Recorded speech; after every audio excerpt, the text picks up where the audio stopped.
welcome to my channel, TechneMoira. Today's episode is all about a plasma TV of the brand LG, and more specifically the model 32PG6000. So grab your favorite drink or snack, sit back and enjoy today's episode. This TV presented me with quite a few challenges. Not in the least because no matter how hard I looked around on the internet or anywhere else, I couldn't find a complete service manual, meaning I couldn't find a complete schematic of the TV. And that is a real big problem, especially if you're going to try to repair very recent technology. Plenty of SMD components and all that. So yeah, one might wonder, why did I do it anyway? Why did I try to revive a plasma TV, a technology which is slowly being left behind for other technology like OLED and active matrix TVs? Well, two reasons mainly. One, it's going to be Mother's Day very soon, and I wanted to present my mother with a nice surprise, with a present. And I know she really liked her TV, so I took the pains to repair this one, as you can tell. The second reason why I did it is out of sheer curiosity and for the challenge of it. So yes, it's a challenge, an interesting one, and it's a present for my mother. As is typical for large appliances like this one, I have literally a ton of screws to undo. I counted potentially 24 screws to undo to be able to take away the back of the TV. And unfortunately, I think I will have to unscrew the foot of the TV as well, which is attached with these 4 screws here, which means I will have to work on the set lying down instead of standing up. Alright, I undid a ton of screws, and I also unmounted the foot, which was located here. And it's actually quite easy to do. You just put it face down on a table, then unscrew the 4 screws you see here. Well, that would have been here. And then you just slide out the foot. It's that easy. Alright, I finally got the panel off, and it was stuck because I hadn't noticed one last treacherous little screw right here. Yeah, this screw had gone unnoticed, and after releasing this little screw, which is located here, I finally got the panel off, I could say. So yeah, so let's lift the panel up and let's see what's underneath, right? Okay, here we go. Okay, now remember, the edges of this panel are extremely sharp. Okay, so be careful when you lift it, because you might cut yourself badly. Okay, here we go. Here we go. Okie dokie. Alright, what do we see here? Well, there are quite a number of PCBs, I would say.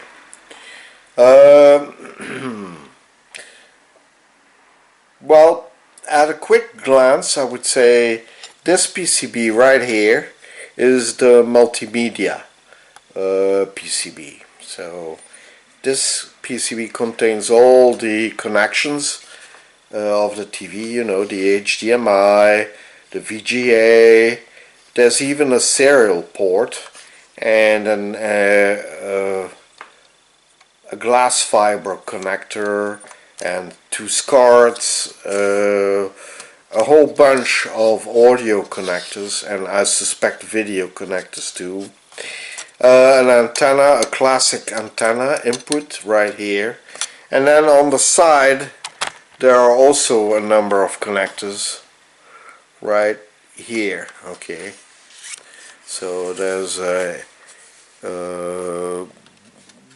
like wait, what is it? Oh yeah, a super VHS connector. These are all video, composite video and audio outputs. A USB connector. There's even a PCMEA card slot right here.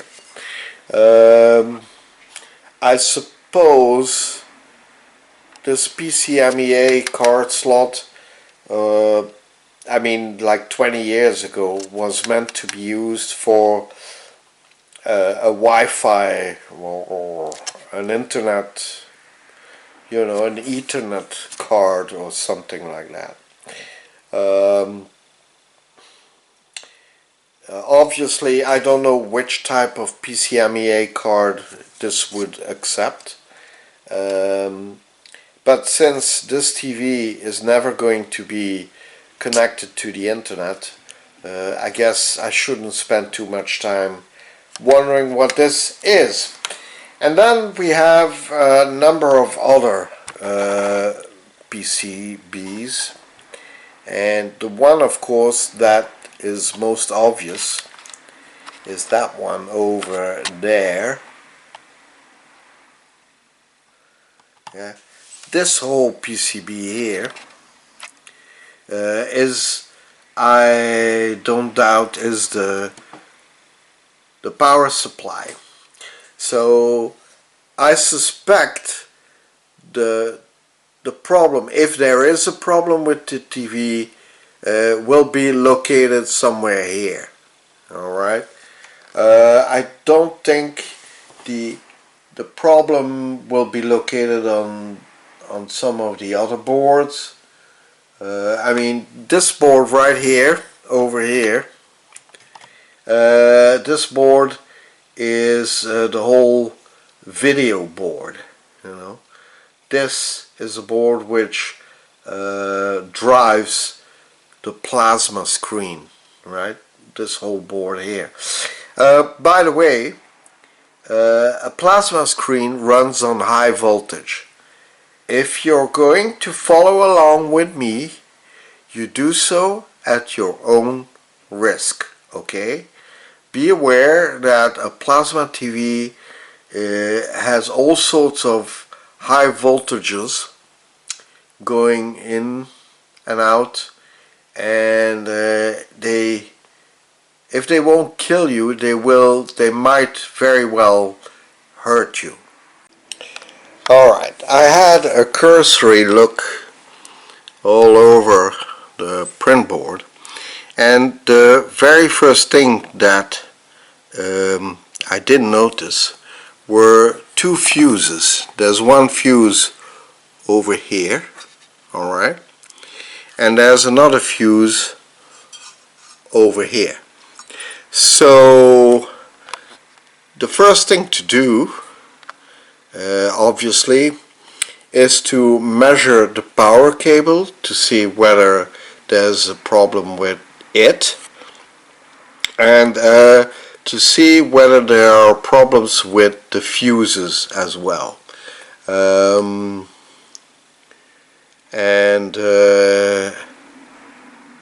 Yeah, I also need to clean a little bit more because I still see quite a bit of dust bunnies inside, and if I don't want to sneeze my head off, I better clean it a bit more. Alright, so the first fuse to measure is this one here, and this is apparently a 3 amp fuse. Okay, so I've got my multimeter set to conductivity test. So let me show you. Alright, so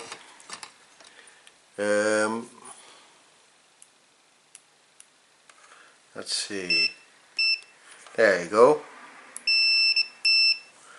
So if the fuse is okay, we should hear a beep.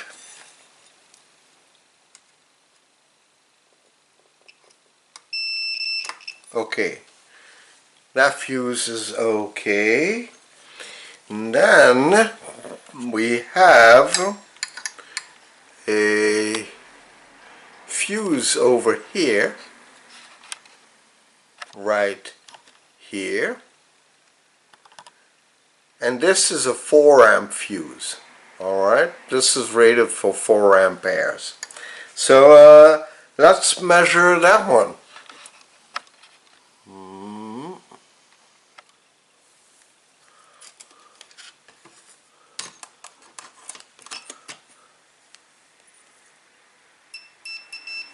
Okay, here we go.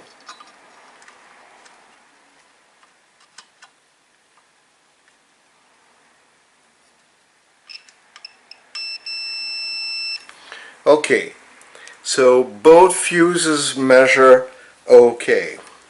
Alright, over there is the mains connector, or rather I should say the mains input for the power connector, and starting from there are 2 leads, a blue and a red one, going to the power supply board.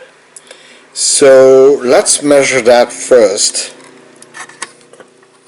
Alright, so let's see if there is continuity from the mains connector all the way to the power supply board. Alright, I shorted the pins of the power connector with metal tweezers, and now I'm going to measure the conductivity at, let me see, so there, I'm going to measure the conductivity at the power connector which goes to the Molex connector which goes to the power supply board. So let's have a look.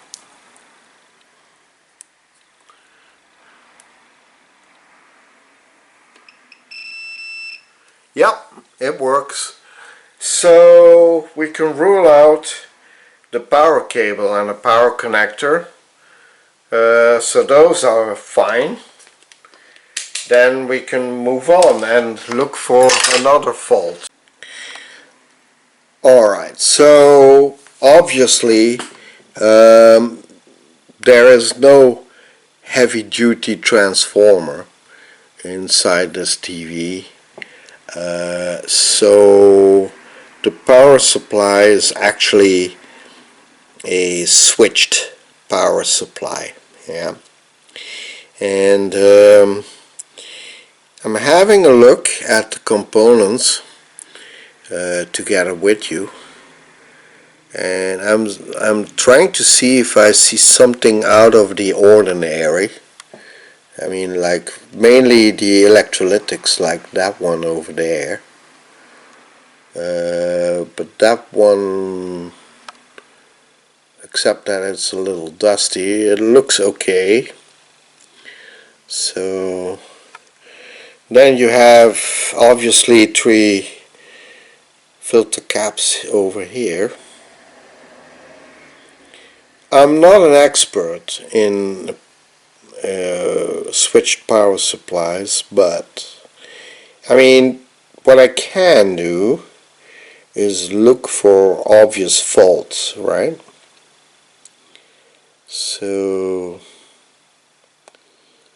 I'm not seeing anything obviously burnt so far. And this is what I would call the hot side, right? So, and it's called, on the print board, it's called the primary. Alright. So this whole side of the board is connected to the mains power. Okay. And then we go over into the secondary side, which is isolated from the primary through an isolation transformer right here. So you could say this is the DC side. Having also a closer look at the electrolytics and other components, I see a bunch of optocouplers right here. Okay. There's an optocoupler down there as well. Right there. Okay. So these optocouplers could be faulty. Possibly, maybe. There are some diodes as well. You know, like there.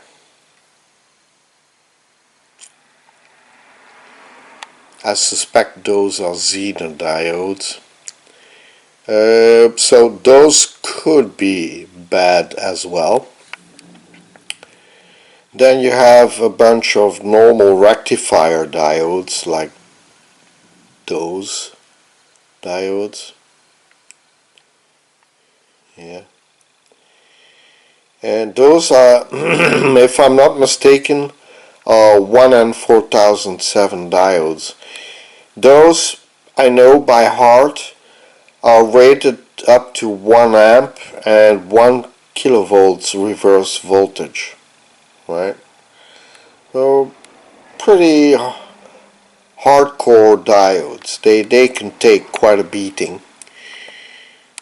There are plenty of diodes in here, in fact. So let me show you over there. There are 2 diodes as well, and a tiny Zener diode in between. A bunch of transistors and stuff, and an IC, a very long IC, I guess 24 pin IC, unmarked, I think.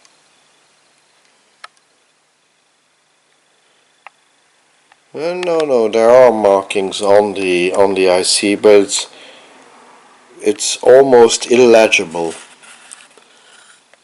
At least I can't make out what it says.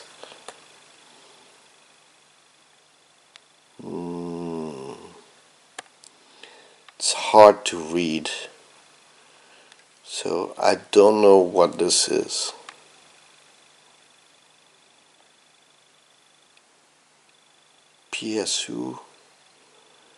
PSU revision. I don't know. It could be a CPU maybe, or a ROM. I don't know.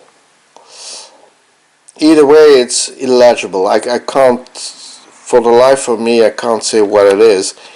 What I do see is that it's a proprietary chip made by LG. Alright, and then a whole bunch of electrolytics, and I'm guessing maybe power transistors or FETs.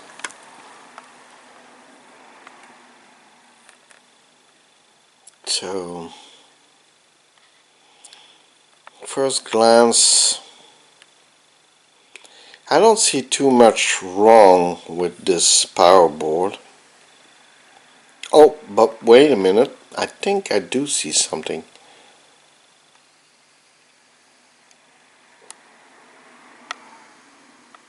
Oh yeah, look at that. What is this? A 1000 microfarad 10 volts capacitor. And it burst. You see? It vented. Look at that. Well, it almost vented. It burst. It's almost broken. Well, it almost exploded actually. Yeah. Okay. Now, that could be the culprit. So, that could have caused a short circuit. Let's hope it didn't damage the TV.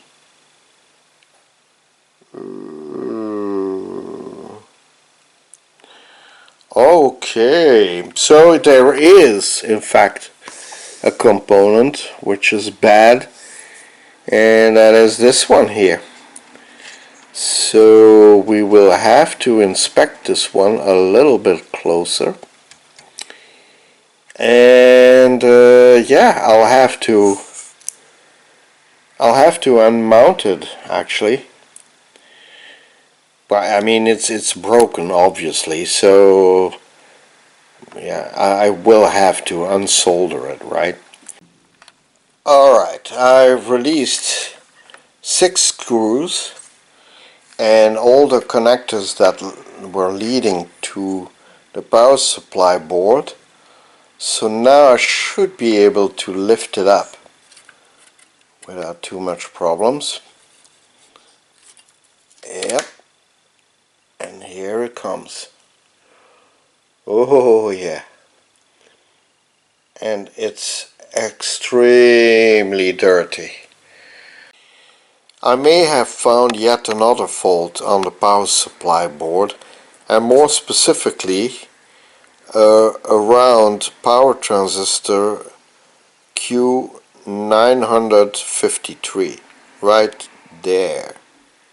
Alright, so watch what happens when I wiggle the transistor. Okay, watch the pins. See? That's what they call a cold solder joint. So I may have to reflow the transistor, or rather I may have to reflow its pins or leads to fix that problem, because obviously this is not going to work properly. Alright, let's first repair that cold solder joint that we discovered. It's easy enough. We just reflow it with a tiny little bit of fresh solder and that should fix it. Right, so here we go.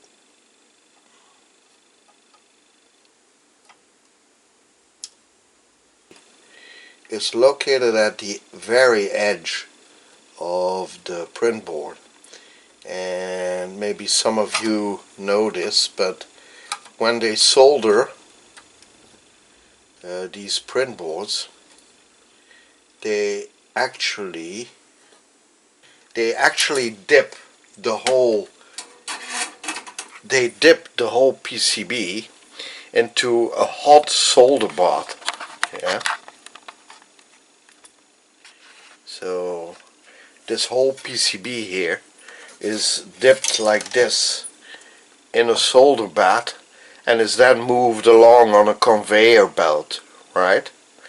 Now obviously the heat will be most intense at the center of the hot solder bath than at the edges where the whole thing is clamped down in the conveyor belt. So I'm not surprised that this component here, which is this here, yeah, is a power transistor, and it's built to dissipate a lot of heat. So I'm not astonished that when it went through the solder bath, it dissipated most of the heat coming from the solder through its leads, and thus created a cold solder joint.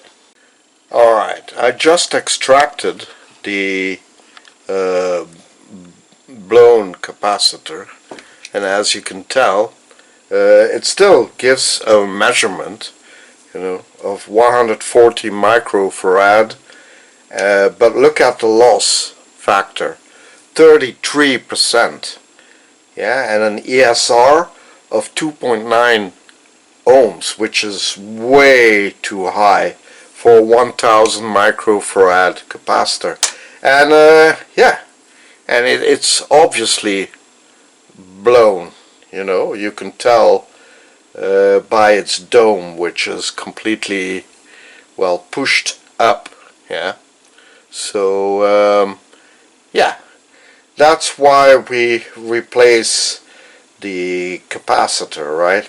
So, and you notice immediately that there's something completely off about its value. I mean, 140 microfarad, while this is supposed to be a 1000 microfarad. Now I'm going to replace it by a 1000 microfarad, but rated at 25 volts. Alright? I don't know if you guys can see this, but let's see. I'll give you a close-up.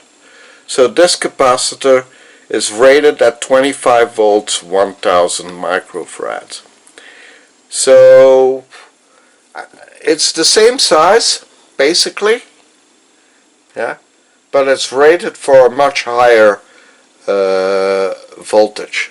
Well, for at least more than double than what this one was rated for. And I suspect the voltage rating was a bit too low for this one, and that's why it blew up. I ended up replacing those 4 capacitors, one of which I showed you is blown up, this one in fact, okay. And this one was a 10 volts 1000 microfarad one, okay. Now I replaced these other 3 because they were all 3 rated at 10 volts as well, just like the one that blew up. I don't mean to say that they will automatically blow up because they are rated for low voltage, but since I'm working on the board anyway, I thought, why not replace the capacitors that are a bit low in voltage rating.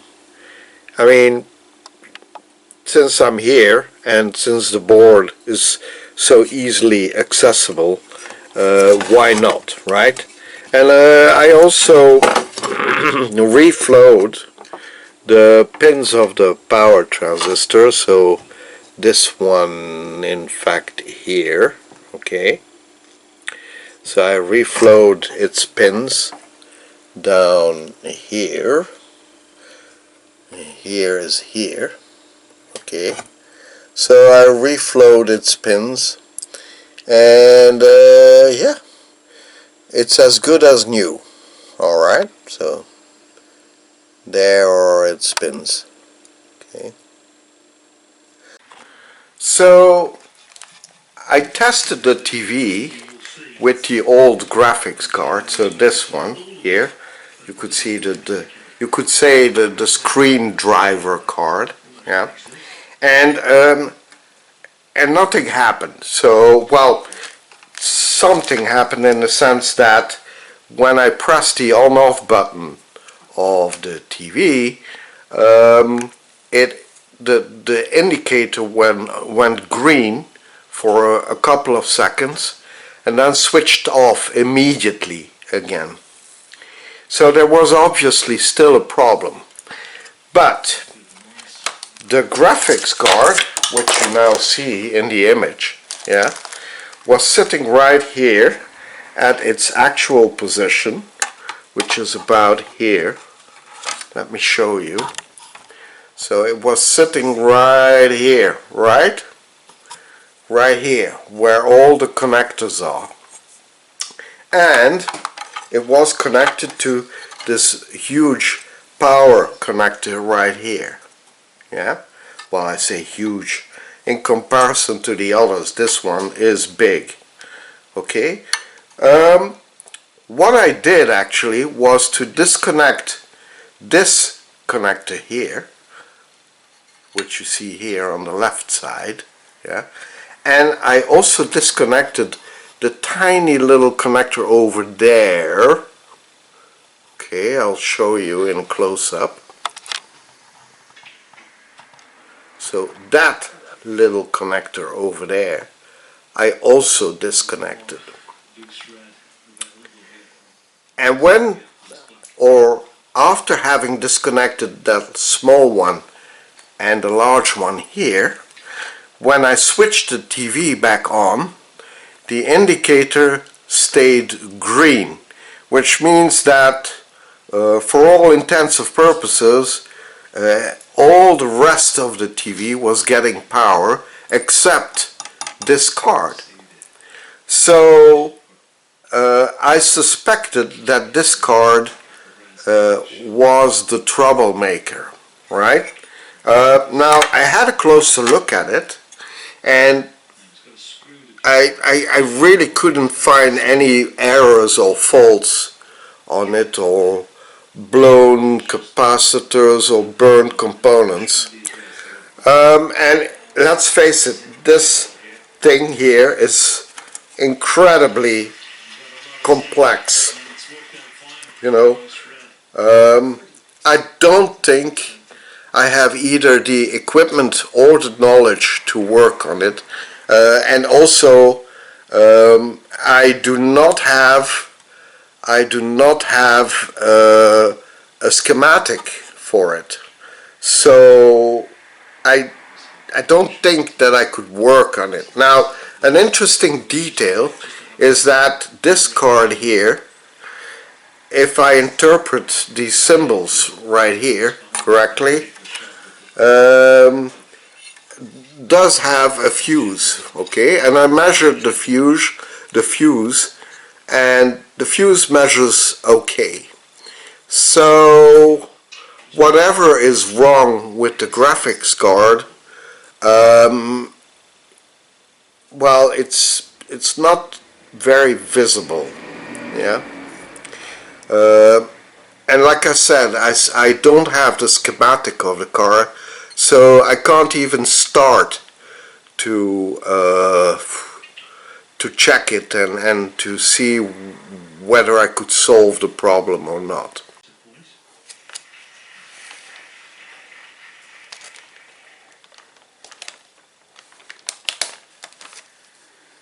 Let me see. There. Okay. So.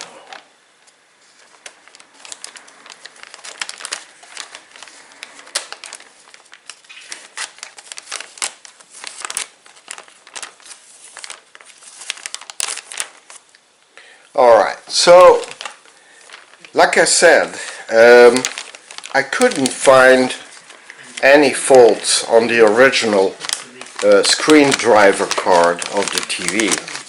So I bought second-hand this card here, which in fact is as far as I can tell exactly the same card as the original.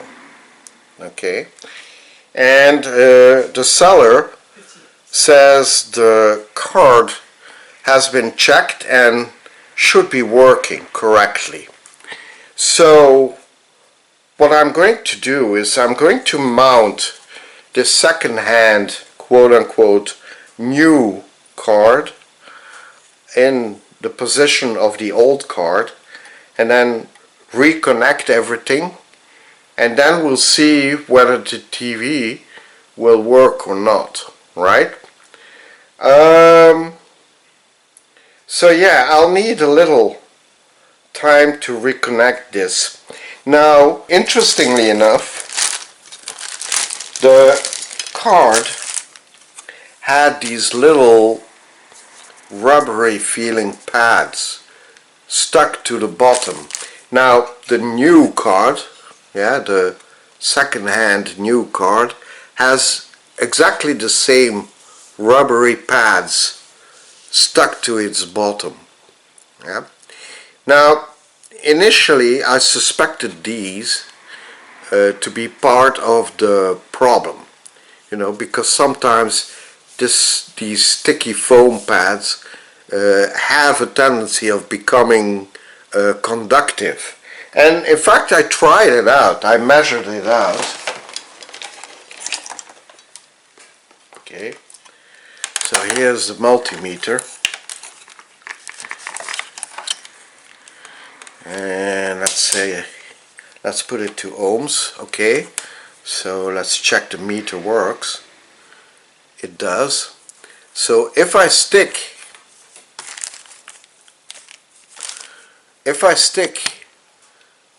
the probes into the rubber pads, this should stay open lead, so OL, right? So in fact infinite resistance. Okay, so here we go. Okay,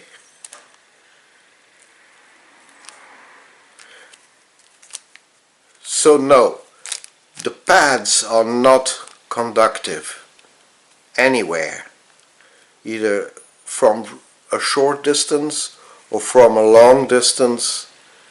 There's no conductivity in those rubber pads.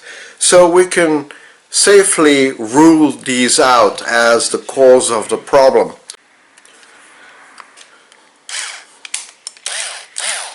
There are 6 screws that I need to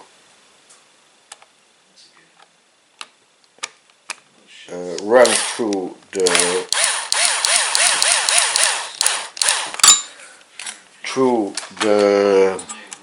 print board, and those screws look like this. Alright, so it's a little Phillips type screw, I would say an M2 type screw, with 2 washers, a lock washer and a normal washer. Okay, and there are in fact 6 screws spread to the 4 corners of this print board. So there's one here, there's one there, and then there's one over there, and one in the corner here at the bottom, which you can't see. So right there. Okay, so there are 6 screws in all, and then two screws somewhere in the middle of the print board as well. So one here and one there. Alright, so give me a moment. Alright, just in case you're wondering where this is sitting, I'm in my living room right now, where unfortunately for now I have the only largest flat surface on which I can work on stuff like this. I mean, this TV is well, a 33-inch TV, okay, and my lab bench is simply not large enough to accommodate such a large appliance, right? So anyway, here we are. I fixed the video card, if that's the name for it, the replacement video card, that is, back in its designated spot. So now what I need to do is to reconnect these very brittle and very thin flat cables into their appropriate connectors here. And to do that you need to lift these little locking latches here, okay, these hinging latches, and they are mounted in pairs, yeah. So you have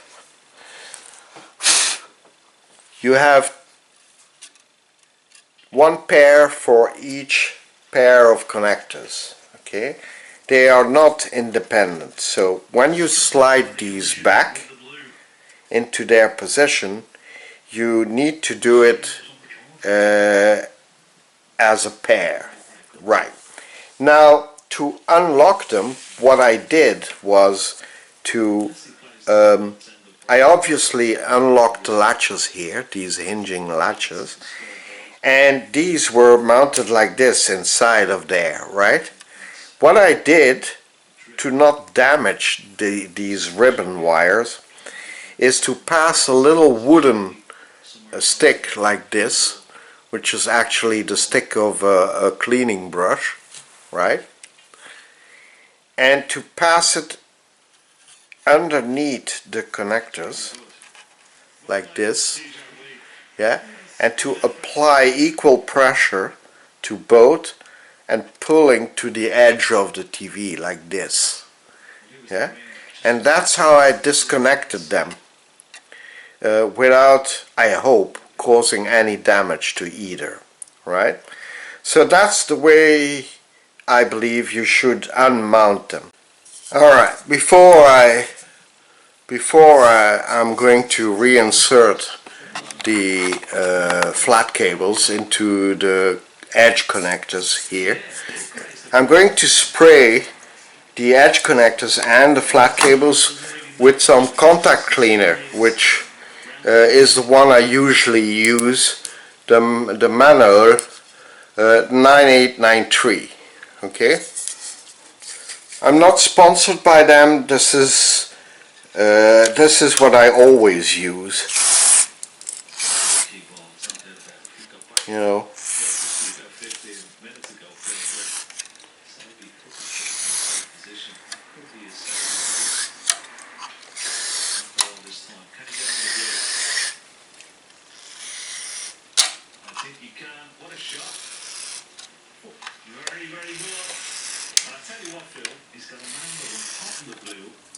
There you go.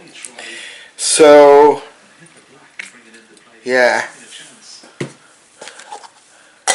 the reason why I'm doing this is because, well, it has never been cleaned before since it left the factory, technically.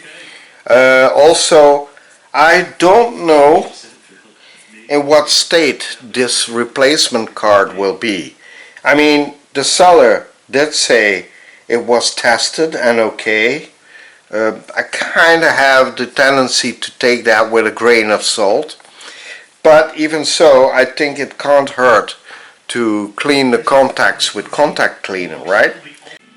Alright, so if you want to know how it looks close up, well, that's how it should look, right? Okay. This is about as close a close-up I can give you of the connector, right? So you see the little metal prongs of the connector grabbing each single trace on the flat cable, right?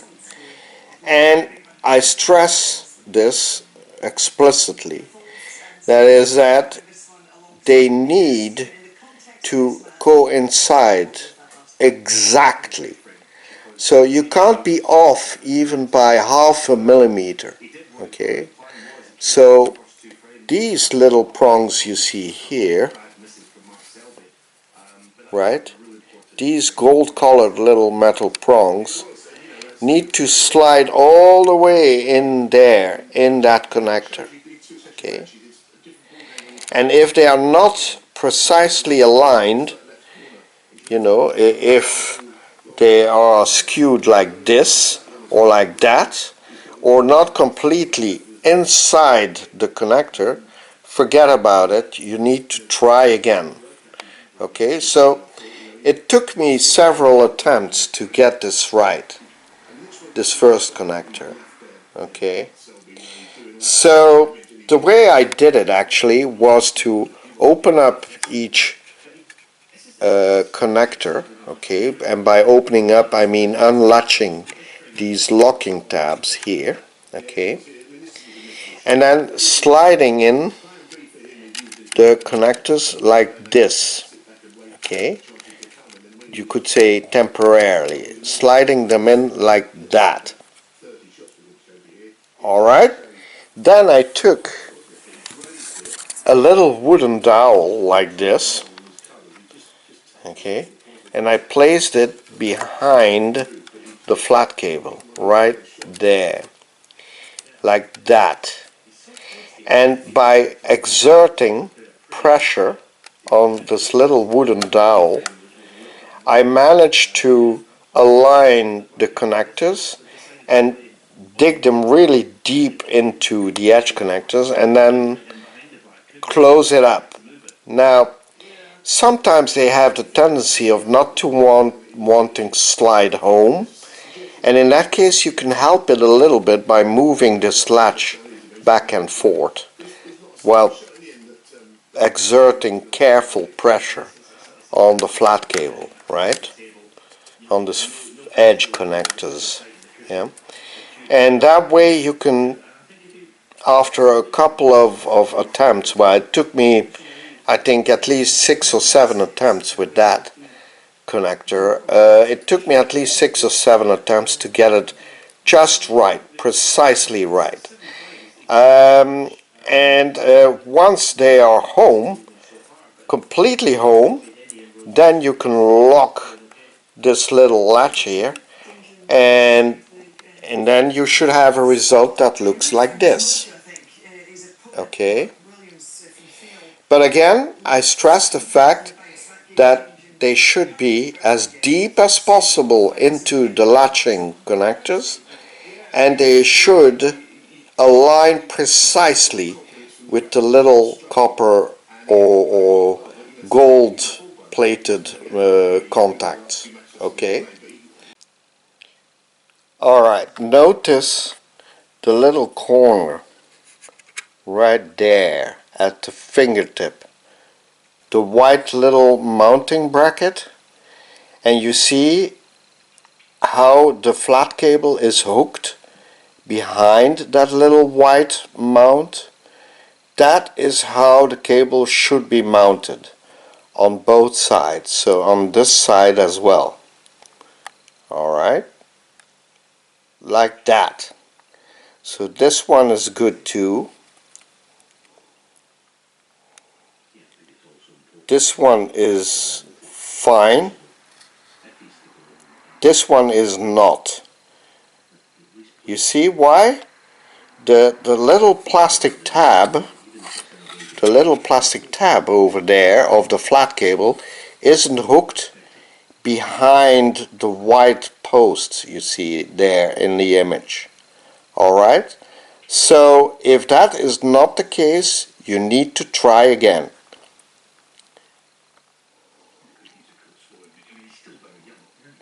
This one on the other hand is fine. This one isn't.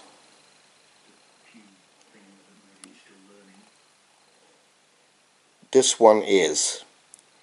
Okay, so that's how critical this is.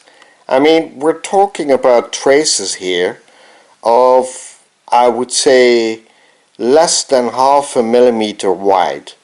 So you can imagine that the connectors need to be pushed all the way in correctly for it to work properly. Alright, I think I finally got it. It took me a little bit of time to persuade them gently into the right position, but now each and every connector is connected the way it should be. Alright.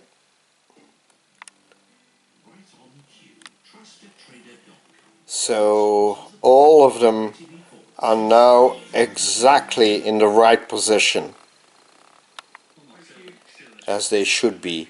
And you can see each gold-plated connector now aligns precisely with every trace on the flat edge connector or the flat cable, right? And that is exactly what it needs to be, you know. They need to be precisely aligned. Alright, the TV is hooked up to the power, and now I can see the on-off switch lighting up red.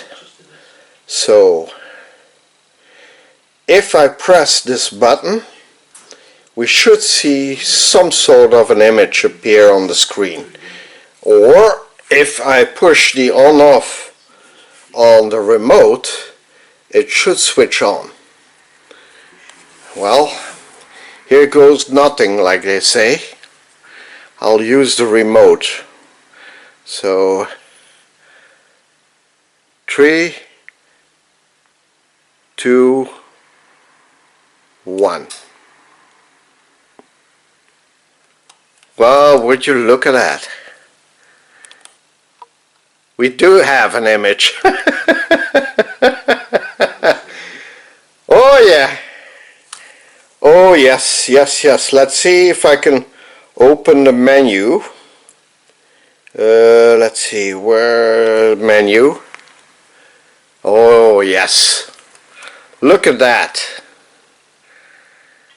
Now, isn't that pretty? Obviously, the menu is Dutch, because in my part of the woods we all speak Dutch. But let's see if I can set the image. Okay, so it's 69. Contrast is rather high. Let's see if I can change the brightness a bit. Oh yes, yes, yes, yes. Oh, yeah, yeah, yeah, yeah, yeah, yeah. Okay, let's see. Oh, this is even better. Oh my. Great! I would say, yeah, I would say this is done. There's one thing I forgot to mention.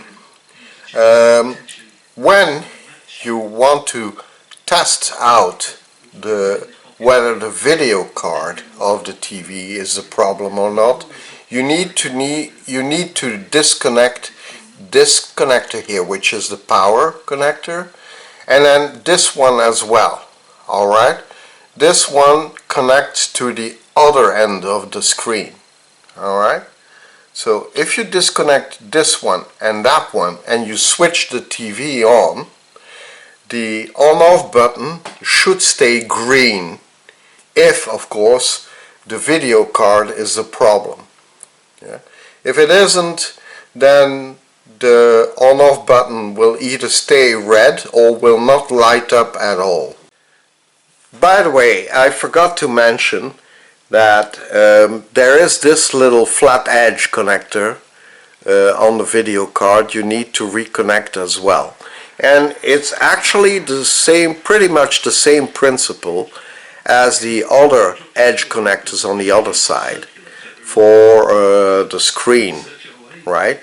So basically what you do is you flip this gray locking tab up, you slide in this cable as deep as possible, and you make sure that it's seated evenly over the connector, and then grabbing hold of the flat cable so that it can't slide away. Then with your other hand you simply flip back down this locking tab, and that should be it. Alright, and the back plate is mounted back, as you can tell. Now beware if you manipulate this back plate here, because the edges are nasty sharp, and I cut myself, as you can tell. Okay, so yeah, the edge of this back plate is incredibly nastily sharp. Okay, so this is the type of plasma TV we repaired. Okay, an LG 32PG6000. Now remember, this is the, if I'm not mistaken, the 32 or 33 inch model, but there is also a 42 inch and a 50 inch, and even, if I'm not mistaken, a 66 inch. Or maybe a 60 inch, I don't know for sure, but I know there are larger models than this one. This in fact is the smallest one, and as you can tell, it was manufactured in January of 2009. So it's 15 years old, yeah, something like that. So yeah, and this is the multimedia panel, you know, where you connect up your HDMI and your RGB, and there's even a glass fiber connector if you want to connect that. Okay, there are several Kinch connectors. And of course, since this is Europe, we also have these SCART connectors and the classic antenna input, which I think you won't find anymore on any TV, since everything is now digital, right? So this is a remnant of the analog era, when TV was still analog. Yeah. Back then, in 2009, there were still analog TV channels. So there are 10 screws like these all around the edge of the TV, and there are plenty of other screws that you need to screw in afterwards. I mean, like for example these screws here at the bottom. Then there are 2 screws here at the AC connector. There are 3 screws here on the multimedia panel. So these 2 here, and then there's 1 hidden there. Yeah. And then you have 4 screws at the back, but these are more cosmetic. Okay. These hide in fact the mounting points for a wall bracket. Yeah. So you have to take these screws out if you want to mount the TV to the wall. So there you go, that's about it where mounting is concerned. All I need to do now is clean the foot of the TV and mount it back, slide it back in here, and then I have still 4 screws left over, and these go in here to attach the foot to the TV. When I'm done with that, I'll see if I can manage a little demo of the TV afterwards. Okay, and here's a little demo of the TV. Now, the reason why the image is flickering right now is because the shutter speed of my camera is not synchronized with the refresh rate of the image. Also, don't forget, this TV is an old model, okay? It dates from 2009, and I maybe if I found a driver for my laptop, I might get the image to work perfectly. But unfortunately, as it is, well, it doesn't work perfectly, you know. But either way, I wanted to show you what it looks like on the TV. Alright, so here we go. By the way, this is Bob Anderson's channel, B. Anderson TV, and I'm an avid watcher of his channel. He always has beautiful old-style CRT TVs that he repairs. I understand sometimes he repairs radios as well, but I'm more interested, frankly, in the TVs that he repairs. So here's a little bit of one of his recent videos.